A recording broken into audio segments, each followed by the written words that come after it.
Mēs pašlaik atrodamies Iecavas pagasta Rosmē. Savu māju mēs apkurinām ar gāzi. Agrāk mums bija malkas apkure, bet tad mēs meklējām risinājumus dažādus. Atradām, ka gāze tomēr ir labāka. Mēs jau tagad lietojam gāzi 2 gadus. Apkurinām platība mums ir ap 90 kvadrātmetriem.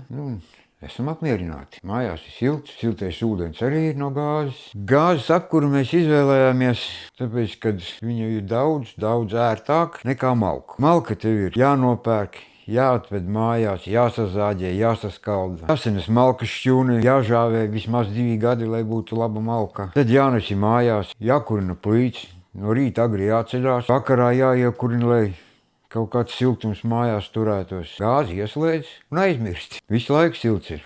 Šeit mums atrodas gāzes katls. Kā var redzēt, viņš daudz vietas neaizņem. Otrs troksnis arī viņam ir minimāls, tikai drusku dūts. Un te ir viss iekārta. Trubas uz apkuri, trubas uz augstu, uz ūdeņiem karstajiem.